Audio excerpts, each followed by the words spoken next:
우리 이제 고전으로 어떤 기반을 따지고 근본을 세운 사람들은 그 생각을 하게 되면 그 말을 안 하게 되잖아요. 혹시 절대로 이런 말을 하면 안 된다 하는 게 좀 있을까요? 기소부력 물시여인. 내가 원하지 않는 것을 남에게 베풀지 말라. 음, 그러니까 말을 할 때 제일 문제가 되는 게 항상 성급함, 조급함 이런 것 때문이에요. 그리고 내 감정을 다스리지 못했을 때 막 순간적으로 이렇게 나오는 말 때문에 계속 후회하는 일이 생기잖아요. 가장 하지 말아야 할 말은 후회하지 말아야 할 말이고요. 내가 과연 이렇게 말했을 때 저 말을 듣고 싶을까 하는 이제 그런 말 있잖아요. 네네. 근데 막 감정이 상하면 이 생각이 잘 안 들죠. 막 오히려 상대방한테 상처를 막 주고 싶어서 이 상처를 줄 말이 뭘까 하고 막 고민해서 막 상처를 주려고 하잖아요. 그때는 이제 기소불력 물시 여인이 안 통하죠. 왜냐하면 내가 듣기 싫어하는 말을 해주고 싶어 하는 그런 이제 말이 나오게 되는데 그때는 지지불태라고 해서 멈출 줄을 알면 위태롭지 않다 뜻이거든요. 도덕경에 나오는 말이에요. 네. 그때는 잠시 말을 탁 놓으려고 할 때 한번 꼭 삼키는, 내가 정말 흥분돼 있고 내가 감정이 상해 있다 했을 때 말을 한번 꼭 삼키는 게 바로 멈출 줄 아는 거예요. 이럴 때 멈춰야지 하기는 어렵지만 딱 말이 놓을 때 딱 한번 삼키면 그게 바로 멈추는 거거든요. 그러면 불태, 위태롭지 않아요. 만약에 내가 하고 싶은 말을 그냥 했을 때 그냥 확 나와버리면 그 다음부터는 위태로워지죠. 이제 치고받게 되니까. 치고받으면 때려도 벌 받고 맞으면 억울하고 뭐 이제 그런 일까지 가잖아요. 그래서 네. 이제 그런 데까지 가지 않아야 하니까 지지불태, 그러니까 조금 멈출 수 있어야 된다. 근데 이제 그 이야기 전에 뭐 이제 역지사지라든지 뭐 상대방의 입장이 되어 봐야지 하는 뭐 그런 이야기도 있고, 사실 감정이 피크에 올라왔을 때는 그 옛날에 서인군자들도 내가 제일 다스리기 어려운 것이 분노다라고 했거든요. 음, 그러니까 나 자신의 분노는 물론이고 상대방의 분노를 일으킬 수 있는 그런 말들은 하지 않아야 되는데, 그때 공자가 하나 힌트를 준 게 있어요. 분산한, 그러니까 화가 났을 때는 그 뒤에 있을 나는 이제 혼란이나 난리, 뭐 어려움 이거예요. 그러니까 이 일을 했을 때 이 분을 그냥 터뜨렸을 때 정말 이 결과가 어떻게 될까 하는 걸 숨을 한번 멈추면서 생각할 수 있으면 그걸 안 하게 되죠. 물론 그래도 하는 사람은 물론 많이 있습니다만은 우리 이제 고전으로 어떤 기반을 따지고 근본을 세운 사람들은 그 생각을 하게 되면 그 말을 안 하게 되잖아요.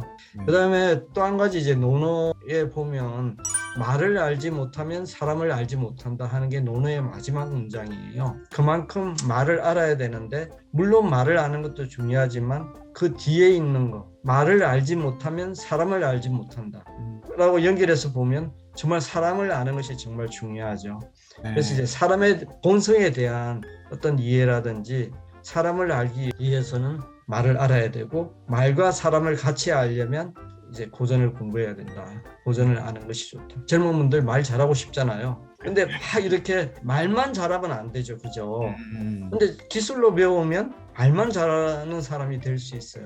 정말 저분은 마른 사람이다라고 하는 게 바로 저 사람에게는 딱 맞는구나. 정말 네. 저분은 자기의 어떤 인격이라든지 실력이라든지 능력이라든지 어떤 공감 능력 이런 모든 것이 어우러져서 정말 말을 그게 합당하게 적절하게 잘하는 분이다 하는 인정을 받으려면 고전을 통해서 그걸 얻어라 하는 음. 걸 제가 이야기를 하고 싶고요. 고전과 관련된 이제 책들은 보통은 이제 40대, 50대로 조금 나이대가 높으신 분들이 많이 읽으시는 것 같아요. 그래서 저희 젊은 세대, 2030 세대 논어라든지 아니면 고전이라는 것 자체가 조금 어렵게 느껴지고 실용서를 좀 많이 읽는 편인 것 같거든요. 저도 그렇고. 그럼에도 불구하고 이 고전을 꼭 읽어야 된다 하는 게 있으실까요? 제가 가장 좋아하는 논어의 구절이 본립도생이라는 그 성어예요. 근본이 바로 서면 길이 열린다 하는 게 이제 본립도생이거든요. 본립도생은 사람됨의 근본이에요.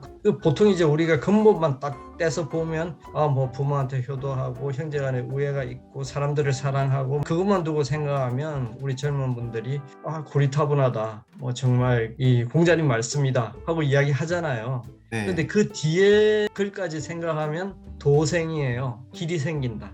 그러니까 길이 막히고 어려울 때 근본으로 돌아가야 되고, 그 다음에 내가 길을 열고 싶을 때 근본이 탄탄해야지 그 길이 열릴 수 있다. 근본이 바로 서지 않으면 사실은 그 어떤 일을 해도 무너지게 되거든요. 확실한 성공, 탄탄한 성공, 누가 봐도 인정하고 누가 봐도 정의로운 성공이다, 정말 올바른 성공이다 하고 이야기해 줄 수 있는 그런 성공을 하기 위해서는 본립도생이 돼야 되고, 그러한 이치를 깨닫게 해주는 게 바로 고전이다 하고 이제 제가 하나를 말씀드리고 싶고요. 또 한 가지는 옹고이 지신이란 성어 혹시 들어보셨죠? 네.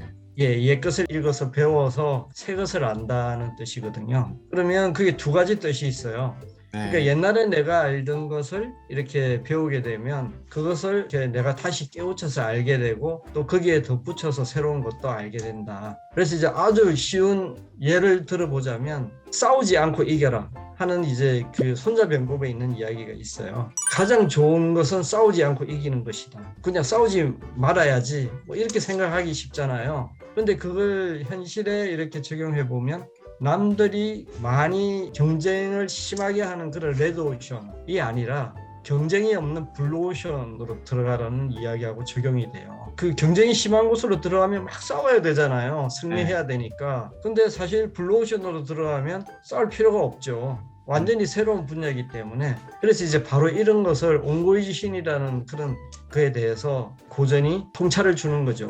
고전을 읽다 보면 굉장히 많은 것을 얻을 수가 있는데, 그래서 이제 그게 바로 연결되면 창의적 발상이 고전을 통해서 가능해요. 논어를 보면 한 모퉁이를 들어 주었을 때 나머지 세 모퉁이를 알지 못하면 더 이상 가르쳐 주지 않는다 하고 이제 공자가 이야기했던 게 있거든요. 한 모퉁이만 딱 가르쳐 줘요.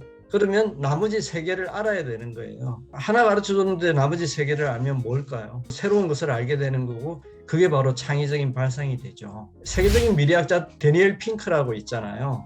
데니엘 핑크가 어떻게 이야기했냐면, 후기 정보화 시대에 성공하기 위해서는 다양하고 어떤 독립적인 분야 사이의 관계에서 새로운 것을 알아야 되고, 분란성이 없는 것을 서로 연결할 수 있어야 한다. 그래야지 성공할 수 있고 창의적인 어떤 결과를 만들 수 있다 하고 이야기를 했어요. 공자가 이야기했던 한 모퉁이 이야기하고 거의 똑같아요. 내가 알고 있는 기존의 것에 뭔가 새로운 것을 이렇게 접목할 수 있어야지 뭔가 창의적인 결과가 나올 수 있는 것이거든요. 새로운 어떤 지식이나 그런 건 굉장히 많이 알잖아요. 근데 새로운 지식은 사실은 며칠 지나면 또 허은 지식이 될 수 있죠. 새로운 지식에서 뭔가 더 새로운 것을 내가 창의적으로 만들려고 하면 그때는 바로 인문고전이 가장 좋은 요소죠. 완전히 판이하잖아요. 이 두 가지를 합치게 되면 굉장히 창의적인 결과가 나올 수가 있고, 또 한 가지는 인문학이나 고전은 사람에 대한 학문이기 때문에 아무리 시대가 바뀌고 세상이 많이 바뀌어도 사람의 본성은 바뀌지 않죠.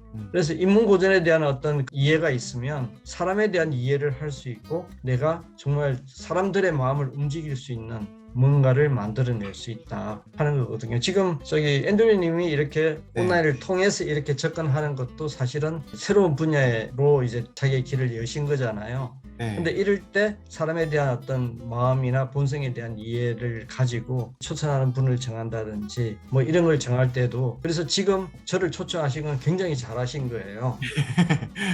그래서 좀 다른 이야기를 할 수 있는, 내가 알고 있는 신지식에 완전히 파리하지만 합쳐졌을 때 의미 있는 결과를 만들 수 있는 그런 게 바로 고전이다. 고전을 배우는 건 굉장히 의미가 있는 일이고, 근데 원문으로 읽으려면 굉장히 힘이 들기 때문에 그것을 이제 이렇게 새롭게 잘 적용할 수 있도록 이제 풀어놓은 책들을 읽기 시작하면 굉장히 도움이 되죠.